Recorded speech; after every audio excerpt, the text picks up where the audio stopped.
Latest updates ఎప్పటికప్పుడు పొందడానికి big TV WhatsApp channel follow అవ్వండి. లింక్ డిస్క్రిప్షన్ లో ఉంది. అమెరికా అంటే ప్రపంచానికే పెద్దన్న. చాలా దేశాలకు అప్పలిస్తూ తన అదుపులో ఉంచుకుంటుంది. అయితే ఈ అగ్రరాజ్యం కూడా ఇప్పుడు అప్పుల ఊబిలో చిక్కుకుంది.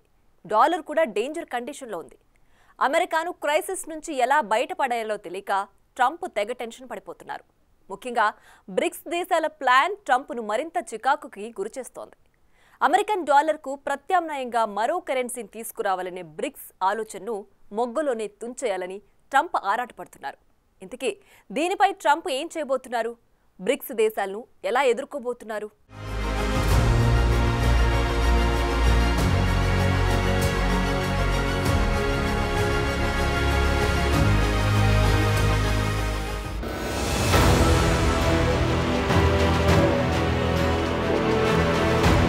ఇక అమెరికా పని అయిపోయినట్లేనా? ప్రపంచంలో అగ్రశక్తిగా ఎదిగిన ఆ దేశానికి డౌట్ ఫాల్ స్టార్ట్ అయిందా? పరిస్థితులన్నీ చూస్తుంటే అలాగే అనిపిస్తుంది. ఇప్పటి వరకు చాలా దేశాలకు అప్పులిచ్చిన అమెరికా ప్రపంచ దేశాలకు ఊడిగం చేసే పరిస్థితికి వచ్చింది. ఆపదలో ఉన్న దేశాలను ఆదుకుంటామని చెబుతూ యుద్ధాలకు కోటాను కోట్లు ఖర్చు పెడుతూ ఆయుధాలకు అడ్డదిడ్డంగా ఖర్చు చేస్తూ వచ్చిన ఆ దేశం అప్పుల ఊబిలో చిక్కుకుంది. ప్రపంచాన్ని తన చెప్పు చేతల్లో ఉంచుకోవాలనుకున్న అగ్రరాజ్యానికి కష్టకాలం మొదలైంది. తాజా లెక్కల ప్రకారం అమెరికా అప్పు ఏకంగా $36 ట్రిలియన్ చేరుకుంది. ఇది భారత కరెన్సీలో అక్షరాల 3,035 లక్షల కోట్ల రూపాయలుగా ఉంది. భారత్కు సైతం అమెరికా $216 బిలియన్ రుణపడి ఉంది. అంటే సుమారు 15 లక్షల కోట్లు చెల్లించాల్సి ఉంది. మరో 50 రోజుల్లో అమెరికా ప్రెసిడెంట్ గా గద్దెనెక్కబోతున్న డొనాల్డ్ ట్రంప్ కు ఈ పరిస్థితి టెన్షన్ పుట్టిస్తుంది.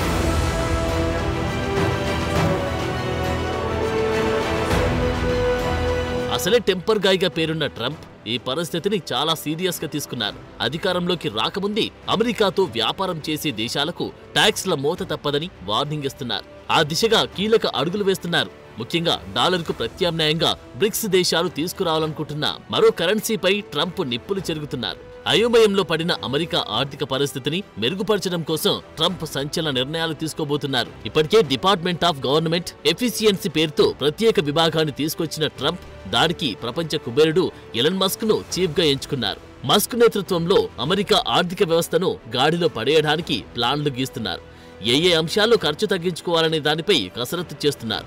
ఇందులో భాగంగా అమెరికాతో వ్యాపారం చేసి అన్ని దేశాలపై ట్యాక్స్ల రూపంలో భారీ భారం పెట్టనున్నట్లు అంచనాలున్నాయి.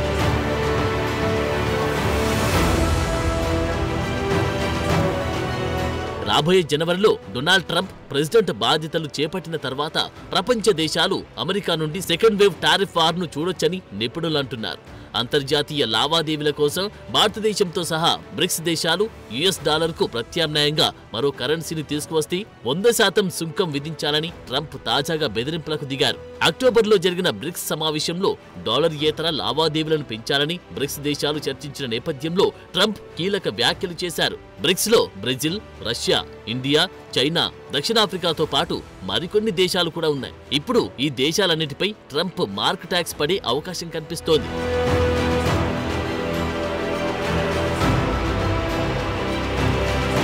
తాజాగా ట్రంప్ చేసిన ఎక్స్పోస్ట్ భారీ చర్చకు దారితీసింది. ఇందులో బ్రిక్స్ దేశాలు డాలర్ నుండి వైదొలగడాన్ని తీవ్రంగా పరిగణిస్తున్నట్లు ట్రంప్ వ్యాఖ్యలు స్పష్టం చేస్తున్నాయి. బ్రిక్స్ దేశాలు డాలర్కు దూరంగా వెళ్లడానికి ప్రయత్నిస్తున్నాయనే ఆలోచన ఆపాలనే విధంగా ట్రంప్ వార్నింగ్ ఇచ్చారు. బ్రిక్స్ దేశాలు కొత్త బ్రిక్స్ కరెన్సీని సృష్టించమని, శక్తివంతమైన అమెరికా కరెన్సీని భర్తీ చేయడానికి మరే ఇతర కరెన్సీని తీసుకురామని బ్రిక్స్ దేశాలు ప్రకటించాల్సిన అవసరం ఉందని అన్నారు. యుఎస్ డాలర్ని పరిగణించకపోతే ఏ దేశమైనా 100% సుంకాలను ఎదుర్కొంటుందని బెదిరించారు. అద్భుతమైన యుఎస్ ఎకానమీకి అమ్మకాలు కూడా ఆపుకోవాల్సి వస్తుందని హెచ్చరించారు.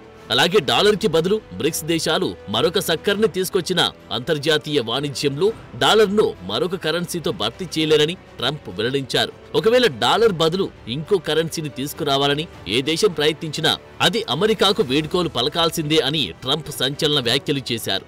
ఈ పరిణామంతో ట్రంప్ కొత్త టారిఫ్ విధానాలు భారతదేశంతో సహా ఆసియా ఆర్థిక వ్యవస్థలను ఎలా ప్రభావితం చేస్తాయో అనే సందేహాలు కలుగుతున్నాయి.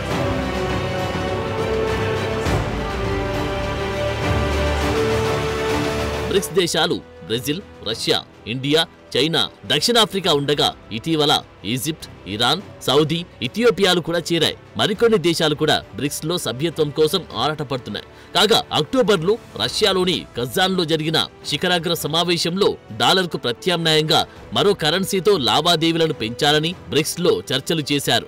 డాలర్కు బదులుగా స్థానిక కరెన్సీలను బలోపేతం చేయడం గురించి కీలకమైన సూచనలు చేశారు. ఈ సమ్మిట్లో బ్రిక్స్లోని కరస్పాండెంట్ బ్యాంకింగ్ నెట్వర్క్లను బలోపేతం చేయడం, బ్రిక్స్ క్రాస్ బార్డర్ పేమెంట్స్ ఇనిషియేటివ్కు అనుగుణంగా స్థానిక కరెన్సీలలో సెటిల్మెంట్లను ప్రారంభించడం కోసం ఉమ్మడి ప్రకటనను వెల్లడించారు.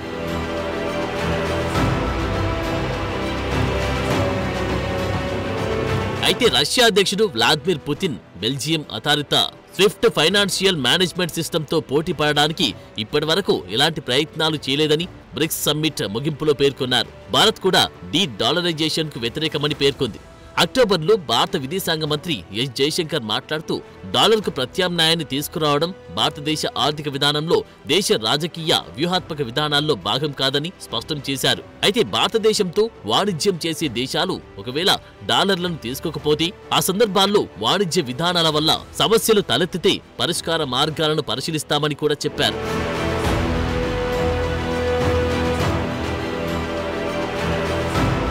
మరోవైపు భారత్ టారిఫ్ గతంలో ట్రంప్ కోపానికి కారణమైంది. ఇందులో బ్రెజిల్, చైనాలు కూడా కలవడంతో ట్రంప్ ఫ్రస్ట్రేషన్ పీక్స్ కు వెళ్లింది. అందుకే 2025 నుండి అమెరికా టారిఫ్ ప్లాన్లలో అమెరికా పైన ఎక్కువ సుంకాలు విధించే వారికి అదే స్థాయిలో భారీగా సుంకాలు వేస్తామంటూ ట్రంప్ కూడా సూచించారు. ఎన్నికల ప్రచారంలో ఈ విషయాన్ని ట్రంప్ పదే పదే ప్రస్తావించారు.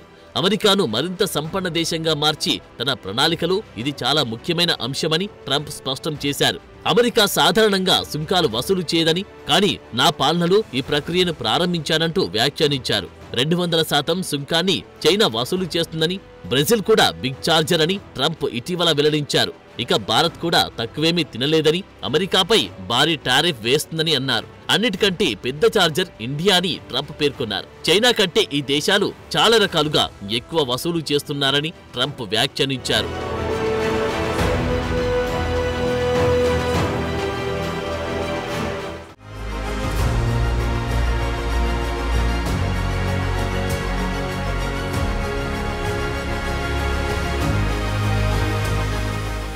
గత కొన్ని నెలలుగా భారీ రెసెషన్తో భయంతో కొట్టుమిట్టాడుతున్న అమెరికా నెమ్మదిగా దివాలా దిశగా దూసుకుపోతోంది. ఇది అమెరికా ఆర్థిక వ్యవస్థను భారీ సంక్షోభంలోకి నెట్టేసే అవకాశం కనిపిస్తోంది. ఇన్ని టెన్షన్ల మధ్య ట్రంప్ పాలన ఏం చేయబోతోంది అన్నది ఇప్పుడు చర్చనీయాంశమైంది. అసలు అమెరికా ఎందుకు ఇన్ని అప్పులు చేసింది? అమెరికా అప్పులకు బ్రిక్స్ ఎలా కారణమైంది? భారీ ఎత్తున అప్పులు చేసి తల మీదకు తెచ్చుకున్న అమెరికాను ట్రంప్ గట్టెక్కించగలరా?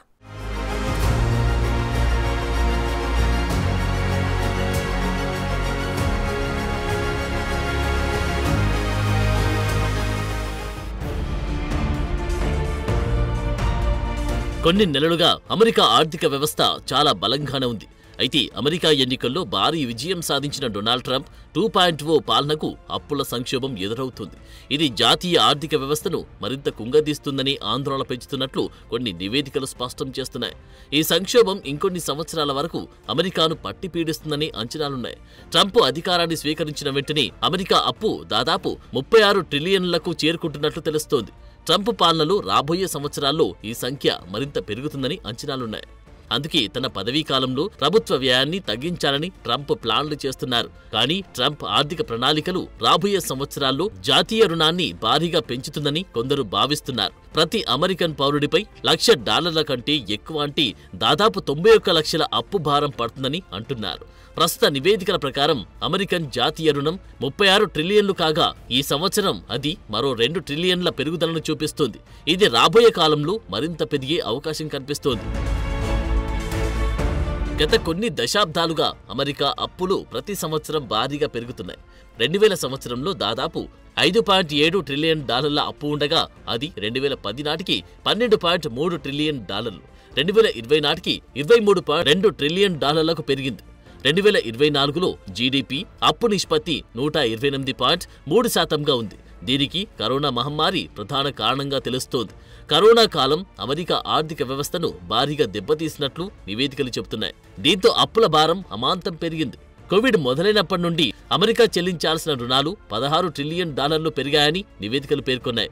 ఇప్పుడున్న పరిస్థితుల్లో ప్రపంచంలోని అనేక దేశాల ఆర్థిక వ్యవస్థల విలువ కంటే అమెరికా అప్పులే అధికంగా ఉన్నట్లు తెలుస్తోంది. ఇలా భారీగా పెరుగుతున్న అప్పులు ట్రంప్ పాలనకు పెద్ద సవాలుగా మారనుంది. ఇక రుణాలపై పెరుగుతున్న వడ్డీ భారానికి తోడు పెరుగుతున్న ద్రవ్యోల్బణం, అంతర్జాతీయ పరిణామాల నేపథ్యంలో జాతీయ భద్రతకు ఖర్చు పెంచాల్సిన పరిస్థితి వల్ల అప్పుల భారం మరింత పెరిగే అవకాశముందని ఆర్థిక విశ్లేషకులు అంచనా వేస్తున్నారు. అధిక పన్నులు, వడ్డీ రేట్లను తగ్గిస్తానని సైతం ట్రంప్ ఎన్నికల్లో హామీ ఇచ్చారు. ఇప్పుడున్న పరిస్థితుల్లో ఈ హామీ నిలబెట్టుకోవడం మరింత కష్టమని విశ్లేషకులు అభిప్రాయపడుతున్నారు. వాస్తవానికి అమెరికా 2029 కల్లా ఈ స్థాయి అప్పులకు చేరుకుంటుందని అంచనా వేయగా ముందే ఇలా జరగడం ఆందోళన కలిగిస్తోంది. ఈ క్రమంలో 2050 నాటికి అమెరికా అప్పుల భారం $104 ట్రిలియన్ చేరుతుందని అనుకుంటున్నారు. అయితే అమెరికా ప్రభుత్వ పాలసీలకు అనుగుణంగా అప్పులు ఇచ్చే సంస్థలున్నాయని, అందుకే ఈ అప్పుల భారం ఆ దేశ ఆర్థిక వ్యవస్థపై ఇప్పటికిప్పుడు అంత ప్రభావం చూపకపోవచ్చని వాదన చేసేవారున్నారు. కానీ రానున్న సంవత్సరాల్లో ఆర్థిక వ్యవస్థ క్షీణత, ప్రభుత్వ రుణభారం, చెల్లింపుల్లో సంక్షోభాలు వంటి వాటిని అంచనా వేస్తున్నారు. పలు రేటింగ్ సంస్థలు ఇప్పటికే అమెరికా రేటింగ్ తగ్గిస్తున్నాయి. ద్రవ్యోల్బణాన్ని కట్టడి చేసేందుకు అమెరికా కేంద్ర బ్యాంకు, ఫెడరల్ రిజర్వ్ బ్యాంక్ పలుమార్లు వడ్డీ రేట్లు పెంచుకుంటూ వచ్చింది. దీంతో డాలర్ విలువ పెరిగి ఇతర దేశాలకు కూడా ఇక్కట్లు తప్పలేదు. మరోవైపు అమెరికాలో దిగ్గజ బ్యాంకులు కూడా దివాలా తీశాయి. ఉద్యోగాలు పడిపోవడం కూడా అక్కడ ఆర్థిక సంక్షోభాన్ని సూచిస్తోంది. కరోనా వల్ల అమెరికా ఆర్థిక వ్యవస్థ 2021లో ఏకంగా $5.9 లక్షల కోట్ల సంపద కోల్పోగా ఆ ప్రభావం ఇంకా కనిపిస్తూనే ఉంది.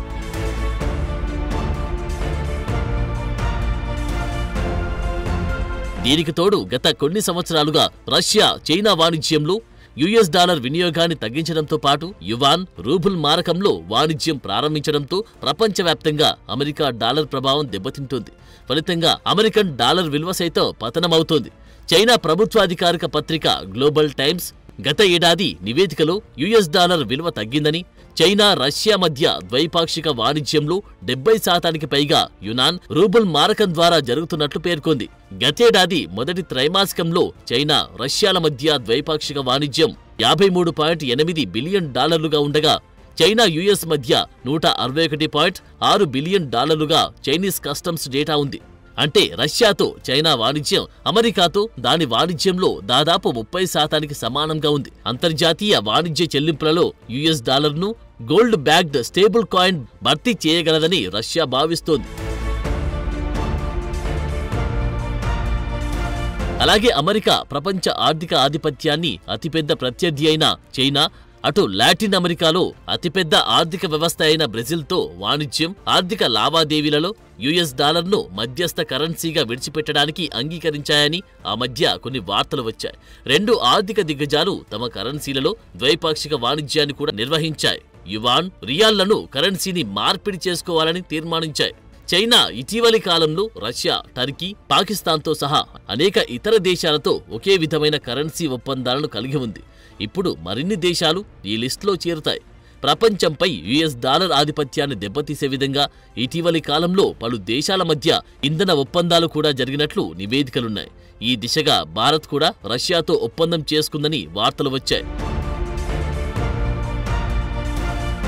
ప్రస్తుతం ప్రపంచ రిజర్వ్ కరెన్సీగా ఉన్న అమెరికన్ డాలర్కు ప్రత్యామ్నాయంగా బ్రిక్స్ దేశాలు తమ సొంత కరెన్సీలో వాణిజ్యాన్ని ప్రోత్సహించాలని, దాని ద్వారా డాలర్పై ఆధారపడడాన్ని తగ్గించాలని భావిస్తున్నాయి. అమెరికా మార్కెట్ ఎక్స్చేంజ్ నాస్డాక్ నివేదిక ప్రకారం బ్రిక్స్ దేశాలు డాలర్కు బదులుగా తమ సొంత కరెన్సీకి ప్రాధాన్యమిస్తున్నట్లు తెలుస్తోంది. ఈ ప్రక్రియను డీ-డాలరైజేషన్ గా పేర్కొంటున్నారు నిపుణులు. ఈ కొత్త కరెన్సీని ది యూనిట్ గా పేర్కొంటున్నట్లు సమాచారం. అయితే అధికారికంగా ఎక్కడా ప్రకటన వెలువడకపోయినప్పటికీ దీని దిశగా చర్యలు జరుగుతున్నట్లు నివేదికలు చెబుతున్నాయి. కజాన్లో జరిగిన 16వ బ్రిక్స్ శిఖరాగ్ర సమావేశంలో యుఎస్ డాలర్ ఆధిపత్యంపై చర్చను రేకెత్తిస్తూ రష్యా సింబాలిక్ బ్రిక్స్ బ్యాంక్ నోట్ను ఆవిష్కరించిందని భారీగా ప్రచారం జరిగింది. ప్రస్తుత పరిస్థితుల్లో బ్రిక్స్ దేశాలు డాలర్ని పూర్తిగా తిరస్కరించకపోయినప్పటికీ పరిమిత ప్రాప్యత కోసం ప్రయత్నాలను సిద్ధం చేస్తున్నాయనే సూచనలున్నాయి.